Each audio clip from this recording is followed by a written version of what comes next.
ده هو رين، شاب لا طيب ولا هو غلبان، ودايما بيعمل مشاكل وبيتخانق مع الناس. بعد خناقته مع شوية عيال بيروح البيت، وهناك ابوه بيقول له يا ابني انت مش هتبطل تعمل مشاكل بقى. فساعتها رين بيحاول يكذب بكل الطرق الممكنة، بس للأسف ولا واحدة منهم بتمشي معاه. وبعد عقاب بسيط كده بيقول له ان مدير الشغل بتاعه قال له ان هو اتطرد. رين بيقول له يا عم هم خسرانين ان هم خسروا موظف جامد زي كده، بس ابوه بينصحه بيقول له ان هو لازم يكون ملتزم اكتر من كده لان محدش هيكون معاه بعد كده. وبعد كده بيجي الواد ده واسمه يوكيو، واد هادي وعاقل وذكي، وبيكون بيحضر نفسه عشان هينتقل لواحدة من احسن المدارس الداخلية. ويوكيو ده هو اخو رين، والشخصين دول بيفضلوا يقارنوا الاخين ببعض بصوت عالي، وبيكونوا جايين على رين شوية، فرين بيتعصب وبيزعلهم، بس فجأة الدفاية بتتكسر من عصبيته وبيروح مع اخوه عشان يعالج جروحه. ولكنه على عكس ما كان ظاهر لنا، وعلى قد ما رين بتاع مشاكل الا ان قلبه طيب. وسبب خناقته ان هو قبل ما يجي لقى شويه العيال دول وهم بيقتلوا حمام، فتعصب واتخانق معاه. فساعتها العيال بقى دول بيدخلوا على رين وبيقولوا له ما تضايقش نفسك يا عم، احنا لقينا لك شغل. ولما بيكون خارج بيشوف ابوه وهو بيتكلم مع بنت صغيره وبيقول لها ما تخافيش من اي حاجه بتحصل لك، طول ما اهلك معاكي اطلبي منهم المساعده وهم هيساعدوكي. وبيقول لها كلمتين بتتبسط بيهم وبتمشي. اب ده وظيفته ان هو معوذ، فرين بيروح له وبيقول له انت مش هتبطل الهبل اللي انت بتعمله ده يا حاج،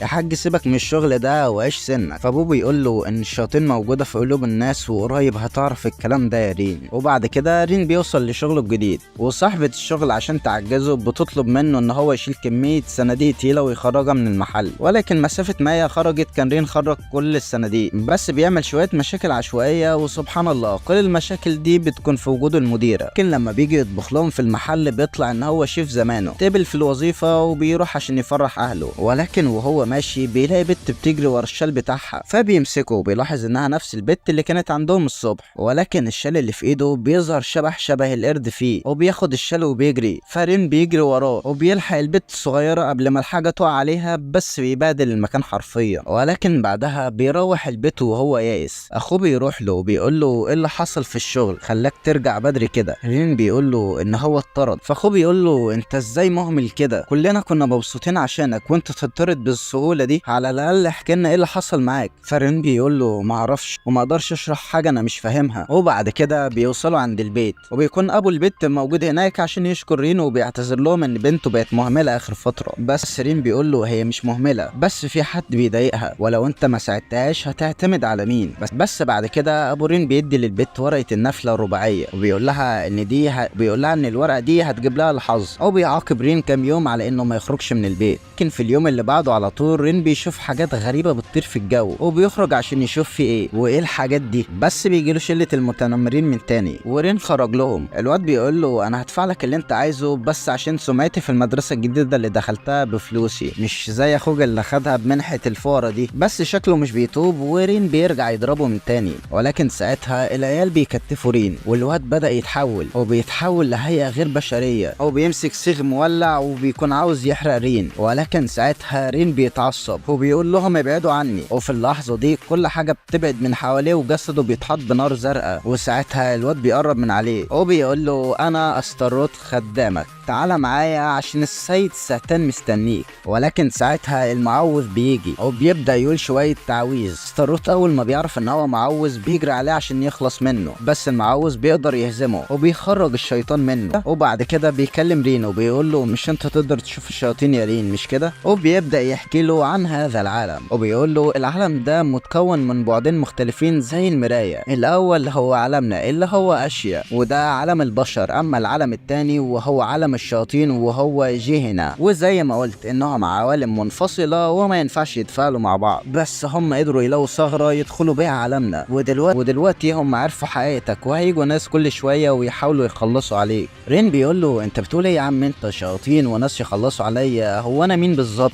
فبيرد عليه وبيقول له انت مش بشر يا رين، انت ابن شيطان، اتولدت في هيئة انسان، هو مش اي شيطان عادي، لا انت ابن ساتان ملك الشياطين. رين في طفولته كان بيتم التنمر عليه من قبل صحابه، وكانوا دايما بيقولوا له ان هو ابن الشيطان. ورين كان دايما بيتضايق من الموضوع ده. نرجع تاني للحاضر، والمعوذ كان بيهرب معاه وبيقول شوية تعويذ عشان الشياطين اللي بيظهروا قدامه يختفوا. وهم في طريقهم اثناء الهرب بتظهر لهم شوية كلاب، بس مش كلاب كلاب عاديه، لا دول شياطين من نوع الغيلان تولوا على الاجساد الميته. المعوذ بيرمي عليهم قنبله فيها ميه مقدسه وبيكملوا هرب لحد ما بيوصلوا للبيت، وبيكونوا حاطين حوالين البيت جميع انواع الحمايه من الشياطين ومحدش يقدر يدخل. فالمعوذ بياخد رين معاه في واحده من الغرف السريه وبيطلع له سيف وبيقول له السيف ده هو نسل قاتل الشيطان ومعروف بكورابيكا، والسيف ده فضلنا نتورثه لاجيال يا رين، وقوتك الشيطانيه اتختمت في السيف ده من زمان، فعشان كده لازم تخلي السيف ده معاك دايما وانت صاحي وانت نايم. ولكن في حاجه مهمه، اياك تفتحه مهما كانت الظروف، لان ساعتها قوتك هتظهر ومش هتبقى انسان تاني يا رين. رين بيقول له انا مش فارق معايا الكلام ده دلوقتي، طالما انا شيطان معناه ان يوكيو هو كمان شيطان. المعوذ بيقول له انتوا توأم بس انتوا الاتنين مختلفين عن بعض، هو كان ضعيف فالقوه رفضته. نرجع تاني للواد المتنمر بعد ما اصحابه بيصحوه، ولكن لما بيفوق ما بيكونش فاكر اي حاجه، بس هم بيفكروا بكل حاجه وان رين فشخهم، فبيتعصب وبيرجع لهيئته الشيطانيه عشان يدور على رين من تاني. وبالفعل بيروح عند رين، بس قبل ما يوصل كان المعوذ قال له ان هو يهرب وادى التليفون بتاعه عشان يرن على واحد صاحبه وهو الشخص اللي هيقدر يحميه، وبيروح هو وبقيه المعوذين عشان يحاربوا الشيطان اللي دخلهم، بس قوته بتكون كبيره جدا وبيقدر يهزم معظمهم. ولكن رين بيدخل يفقع واحده بالمنجل، الشيطان ما بيقدرش يقوم بعدها، فالمعوذ بيستغل الوضع ده وبيخرج الشيطان منه. وبالفعل الشيطان بيخرج والمعوذ بيطلب من الباقي انهم يعملوا للواد ده طقوس التطهير ويجهزوا العربيه عشان هم هيمشوا من المكان ده. رين بيقول له استنى يا عم، عربيه وتطهير مين؟ انا لسه ما فهمتش حاجه. المعوذ بيقول له اهم حاجه دلوقتي اننا نمشي من المكان ده، ما تنساش ان انت في الاول وفي الاخر هدف الشياطين. رين بيقول له من الاخر كده انت عاوز نمشي مش كده؟ طيب يا عم سهله، انا ماشي واللي عاوز يجيلي يجيلي كده، زي ما انت قلت مش بتربطني بيك اي صله قرابه، هو مش انا كده كده كنت مصدر مشاكل ليك من ساعه ما شفت وش الدنيا؟ سيبني بقى ومالكش دعوه بيا. بس الراجل بيديله قلم بيفوق من اللي هو فيه وبيقول له اهرب من هنا دلوقتي. كان المعوذ بيتاثر جدا بالقلم ده، ولكن ساعتها ما بيقدرش يتحكم في جسمه وبيظهر شيطان عليه، بس مش اي شيطان، لا ده ملك الشياطين ساتان بنفسه. بيقول له اخيرا قابلتك يا ابني، والله زمان عنك، لا وكمان خدت جسم المعوذ الحقير ده، ابن ملك الشياطين من جنس اشياء، ده ميكس العظمه ولا ايه؟ بس انا هخليك ترجع شيطان من تاني. هو بيفتح بوابه لجهينا وبيرمي رين جواها، ورين ما بيقدرش يعمل حاجه قدامه،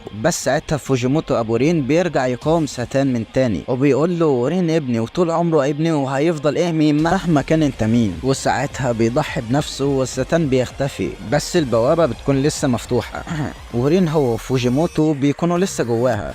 فرين بيقرر ان هو يستخدم السيف وفي هاله بتطلع من حواليه، وساعتها بيقدر يمحي البوابه، بس خلاص فوجيموتو بيكون مات. وبعدها بيعملوا العزاء ورين بيرن على الشخص اللي فوجيموتو قال له عليه، هو بيظهر له في ثانيه حرفيا وبيقول له بص انا فيليس وانا عارفك وعارف كل حاجه عنك وانت تعتبر خطير بالنسبه لنا، فقدامك خيار من الثلاثه، اما ان احنا نقتلك دلوقتي ونخلص منك، او ان انت تقتلنا وتهرب، او تقتل نفسك وتريحنا منك. بس رين بيخرج عن توقعاته وبيقول له انا عاوز ابقى معوذ زيكم. فيليس بيقول له تبقى معوذ؟ انت متاكد من اللي انت بتقوله ده؟ ابن ملك الشياطين بنفسه عاوز يبقى معوذ؟ طب وهتعمل ايه بعدها؟ رين بيقول له هفشخ ساتان. وبالفعل فيليس بيوافق، وفي اليوم اللي بعده رين بيجهز نفسه عشان يروح مع فيليس وبيودع كل اللي كانوا في المكان وبيخرج من البيت وبيستنى فيليس. ولما فيليس بيجي بيقول لرين ان هو هينضم للاكاديميه بتاعته واللي هي باختصار مدرسه ثانويه، وساعتها يوكيو بيجي عشان هيروح معاهم هو كمان، لان الاكاديميه دي هي نفس الاكاديميه اللي يوكيو كان مختارها. وهم في الطريق رين بيحاول يكلم اخوه، بس اخوه مش بيرد عليه ولا مديله اي اهتمام ولا كانه موجود اساسا، الى ان وصلوا للاكاديميه وبيعملوا اختبار القبول، واللي جايب اعلى درجه هو اللي هيكون ممثل الطلبه وبيكون هو يوكيو. ورين بيتفاجئ من كفاءه اخوه وبيقول مع نفسه كويس ان يوكيو ما يعرفش حاجه عن اللي حصل لي لاني مش عايز اورطه معايا. وبعد كده بيستكشف المدرسه وبيظهر له كلب شكله غريب كده، فبيجري وراه، والكلب ده بيتحول لفيليس ده لان فيليس مش هيعرف يتجول في المدرسه براحته غير وهو متنكر في هيئه الكلب. رين بيقول له هم المعوذين بيقدروا يتحولوا؟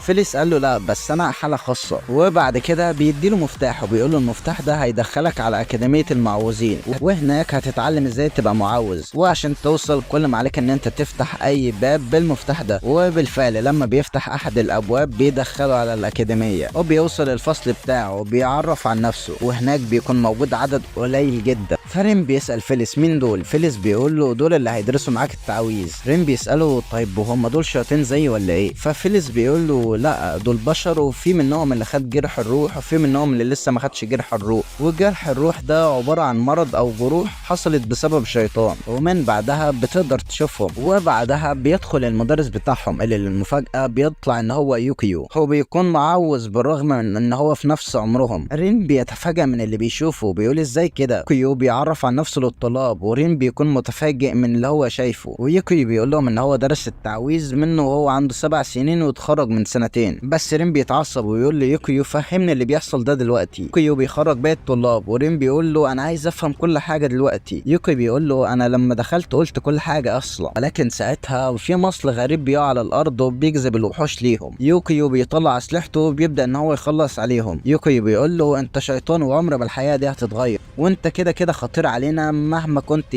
وبيقول له انت عاوز تبقى معوذ ليه يا رين؟ ده عشان تنتقم ولا عشان تكفر عن ذنبك عشان ابونا مات بسببك؟ بس رين بيقول له بسبب مين؟ انا ما عملتش حاجه. يوكيو بيقول له لا انت عملت، بما ان هو كان اقوى معوذ فهو الوحيد اللي الستان كان يقدر يخش في جسمه، وانت جرحت مشاعره فعشان كده هو اهمل دفاعاته. وساعتها يوكيو بيرفع سلاحه على رين وبيقول له جاهز ان انت تموت ولا ايه يا رين؟ رين بيقول له بص انا اقبل ان انت تقول اي حاجه بس الا انت ترفع سلاح عليا، ده احنا حتى اخوات يعني، ولا انت شايف ايه؟ وساعتها بيطلع السيف بتاعه وبيتحول او بيجري على يوكيو، ولكن مش عشان يهجم عليه لا، بس عشان يخلص على الوحش اللي كان وراه. ويوكيو بيتصدم من ردة فعل اخوه وبيسأله انت عاوز تبقى معوذ ليه يا رين؟ رين بيقول له عشان ابقى اقوى. يوكي بيقول له وانا كمان بقيت معوذ عشان ابقى اقوى. وبيتصالحوا والدنيا بتتصافى، وبعد كده بيروحوا لوضعه. وبعد مده بيكون رين قاعد بيقرا في مانجا حزينه، ويوكيو بياخد من رين المانجا وبيقول له كفايه عليك لعب النهارده، قوم بقى فز جهز دروسك ومذاكرتك وذاكر عشان انا هفشخك لو ما مشيتش معايا عدل. واخوه بيجهز نفسه عشان يمشي عشان جاله استدعاء خاص. رين بيقول له طرد شياطين مش كده؟ خدني معاك. وبعد شويه الحاح من رين يوكيو بيوافق وبيقول له بس شرط ان انت هتراقب من سكات. وبعد كده بيجهزوا. يوكيو بيقول لرين ان ده اسمه مفتاح النور، والمفتاح ده خاص بالمعوذين بس، ولما بيفتح الباب بيفتح لاي مكان تاني المعوذ عايزه او المعوذ محدده تحديدا. وبعد كده بيسيب رين في مكانه عشان يروح يشتري شويه حاجات. بس رين بيشوف مكان فيه حديقه فبيطلع فوق وبيلاقي في بنت قاعده في الحديقه دي، ولكن اول ما بيقرب من الباب بيتكسر والبت بتخاف لان دي بوابه حمايه ورين كسرها. البت بتكون عاوزه تهرب منه بس مش بتقدر تتحرك بسبب رجلها، والبت دي اسمها شيامي.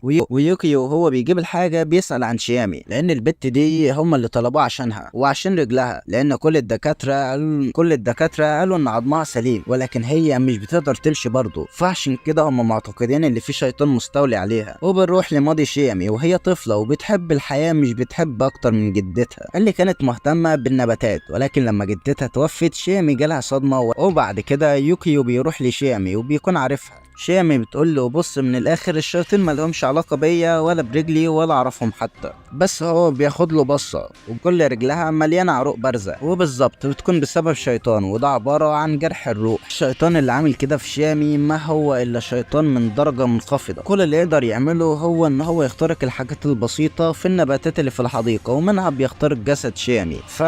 فيوكي بيسال شيامي عن الشيطان او لو هي اتعاملت مع شيطان قبل كده، فشيامي بتنفي الموضوع ده. امها بتزعق منها وبتقول لها من الاخر كده مش هتنزل الحديقه دي تاني، اخر همي ان الاقيكي ميته بسبب الحديقه. وبيظهر لنا ان شيامي عيله عاق ولكن بيغمى عليها بسبب استنفاذ الشيطان لجزء كبير من طاقتها، ولازم ان هم يلاقوا الشيطان ده قبل ما يخلص عليها بالكامل. بس يا ترى فين هو الشيطان ده؟ فالشيطان ده موجود في الحديقه وشيامي قابلته بعد موت جدتها على طول، وعارف ان هو يخدع شيامي بانه هو هيحمل حديقه مقابل طاقتها، شيامي ساعتها بتوافق بدون تردد. ولكن بعد كده لما بتصحى بتروح على الحديقه على طول. رين هناك بيروح يكسر الميزاريات ويقول لها من الاخر كده انت مش هتبطلي هبل ودلع، انت عارفه ان جدتك عمرها ما هترجع ولا هتحبك في اخرتها لو انت مش عايشه حياتك وبتحققي احلامك. فالشيامي بتنهار وبتقرر انها تستغنى عن الحديقه، لكن ساعتها الشيطان بيكشف عن نفسه وبياخد شيامي كدرع. رين بيحاول يهجم عليها بيكون خايف لا يسيب شيامي، بس يوكيو ما عندوش شم مرحميني وبيضرب في المليان، وبتيجي في شامي ورين بيخلص على الشيطان وبيقدروا ينقذوها، وبتكون الطلقه اللي يوكيو ضربها عليها ما هي عباره عن انها طلقه مغذيه، وكده يكونوا اتموا المهمه. وفي اليوم اللي بعده رين بيكون سرح في خياله واحلامه البائسه وهو قاعد بيخلص على الشياطين والبنات بيعجبوا بيه، بس بيصحى كل مره على المدرسين وهم بيزعقوا له عشان يصحى، وما بيكونش مركز في ولا حصه اصلا،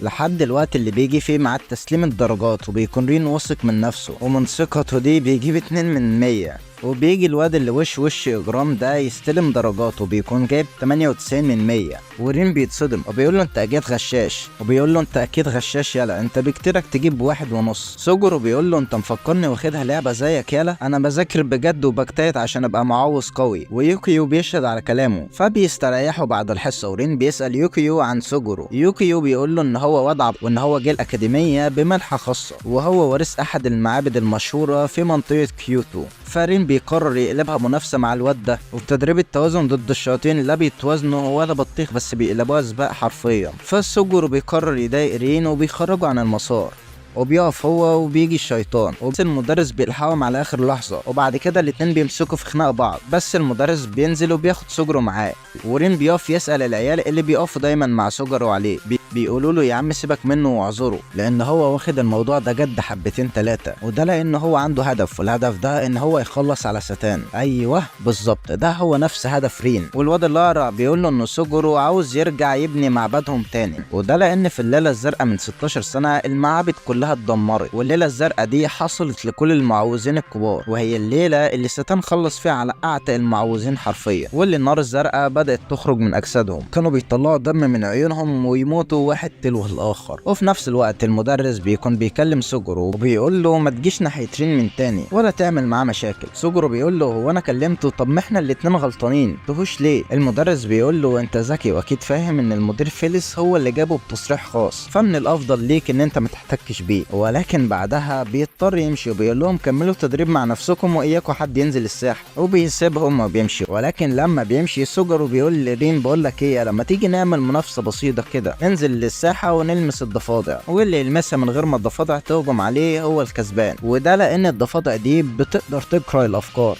وبتقرا الخوف والقلق والتوتر ومشاعرك عموما. ترددت لحظه وانت بتبص لها فجي جي يا معلم. ولو انت بقى عاوز تبقى معوز حقيقي فما اعتقدش ان التعامل مع الشياطين دي هيأثر عليك، وما تقلقش ده لاني زي ما قلت انا كمان هعمل كده معاك. رين بيقول له الموضوع ده شكله جامد، خلاص انا معاك. وقبل ما يكملوا ثواني رين بيقول له انت مفكرني هقول لك كده يا اهبل انت؟ ما تتوقعش مني ان اعمل عمل اهبل زي ده، نفترض ان عملته وغلطت وبيفكر مع نفسه بيقول انا مش هقدر اسحب سيفي قدامهم كده. ورين بيقول له بص احنا كده عندنا نفس الهدف، وانا مش هغلط اي غلطه تخليني ما احققش اللي انا عايزه. سوجورو بيقول له انت خايف بس، ولو انت مش هتعمل كده انا اللي هعمله. هو بينزل وبيروح ناحيه الضفدع، بس بيفتكر كل المشاعر الحزينه بتاعته تخلي الضفدع يروح عليه ويهجم عليه، ولكن رين بيجي ينقذه في اخر لحظه، بيقول له الضفدع ابعد عنه يلا، والضفدع بيترعب حرفيا هو وسوجورو، وبيقعدوا هما الاثنين يتخانقوا كالعاده، وبيكون في حد مصاب ناحيته مسدس، وبيكون هو يوكيو يكون مراقب رين وبيكلم حد وبيقول له ما تقلقش ما فتحش الكروبيكا لحد دلوقتي.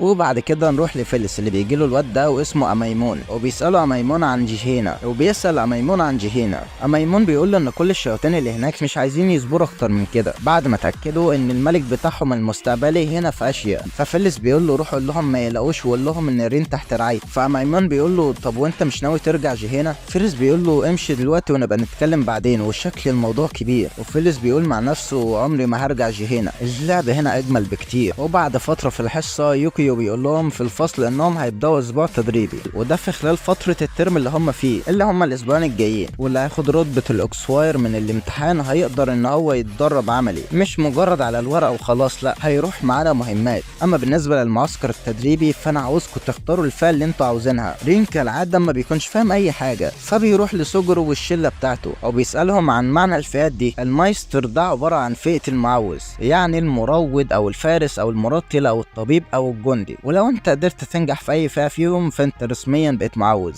والسوجورو بيكون ناوي على ان هو يكون مرتل وجندي. اما بالنسبة ليوكيو فيوكيو فئة الطبيب والجندي، فرين بيكون محتار يختار ايه. فالعيال بيقولوا له الفارس دايما بيقاتل بالسيف وانت كده كده مش بتمشي غير بالسيف بتاعك. فرين بيقرر ان هو هيبقى فارس. بعد كده بيروحوا لدرس الاستدعاء، والمدرس ده بيقول لهم ان عشان تقدر تستدعي اي شيطان لازم تكون موهوب. يعني دي مش بتيجي بالتدريب لوحده، لا، لازم يكون عندك الموهبة من الاول، ولازم يكون قلبك نقي كمان.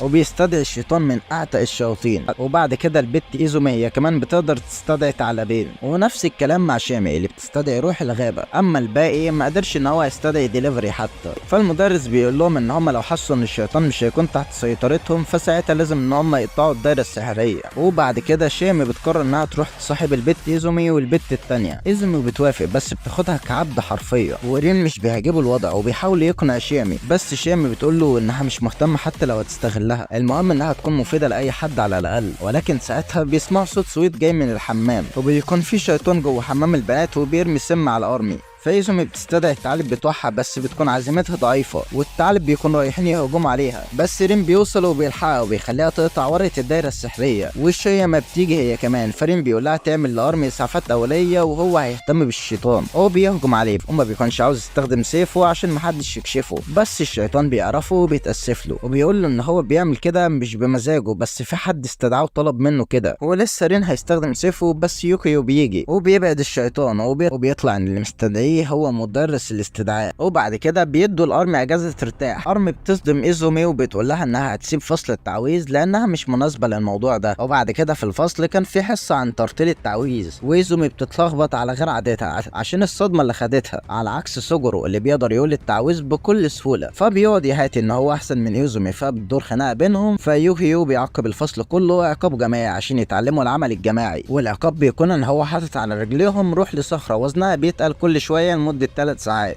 وبيقول لهم محدش يخرج من السكن لحد ما يرجع من المهمة. ولكن فجأة وهم قاعدين النور بيقطع، وبيلاحظوا ان الكهرباء قطعت في المبنى بتاعهم بس. فالواد ده بيخرج يشوف في ايه، ولكن اول ما بيفتح الباب بيلاقي نفس الشيطان قدامه، والشيطان بيدخل يرمي عليهم سم. ولكن رد فعل شيامي بتكون سريعة وبتخلي روح النباتات اللي معاها تعمل بينهم وبين الغول ده حاجز. ولكن الغول بيتقسم 2 وبيقدر يحرر نفسه من الجذور دي. ولكن ساعتها السم بدأ يأثر عليهم كلهم ما عدا رين اللي بيتصل على يوكيو، ولكن يوكيو مش بيرد بسبب المهمة اللي هو فيها. فبيضطر ان هو يشتت انتباه الغول عشان هو عارف ان هو اصلا المستهدف من قبل الغول ده. وبالفعل بعد ما بيقدر يهرب من المكان وواحد من الغيلان بيروح وراه، ولكن النص التاني بيفضل عند اصحابه وبيبدأ يحطم في جذور النباتات عشان يهجم عليهم. فاصحابه بيقرروا ان هم لازم يتصرفوا وياخدوا خطوة عشان يقضوا عليه، وبيكون قرارهم الاخير انهم يخلصوا عليه بالترتيل وتحديدا ترتيل الموت. ولكن ولانهم ما يعرفوش التعويذ المناسبة ليه بيقرروا ان هم هيقولوا كل التعويذ اللي هم حافظينها وزي ما تيجي. ولكن المعضله انهم 21 فصل، هو بيقسموا الفصول بينهم بالتساوي، واحد هيقول 10 فصول والتاني هيقول 11 فصل. وعند رين بيوصل عند مفتاح الكهرباء، ولما بيوصل هناك بيكتشف فعلا ان في حد هو اللي قفل الكهرباء بقصده. حصل الغول جه وضربه،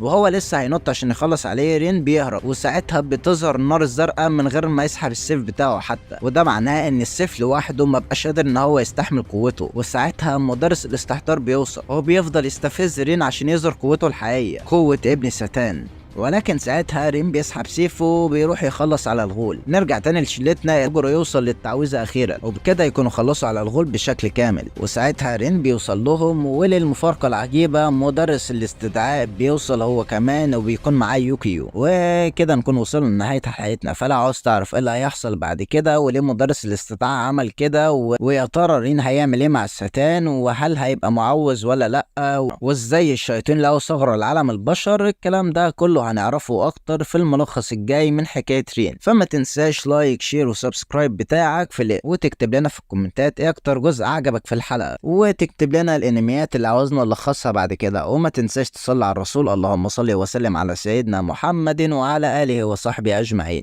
وبس كده، نشوفكم في فيديو جديد. سلام.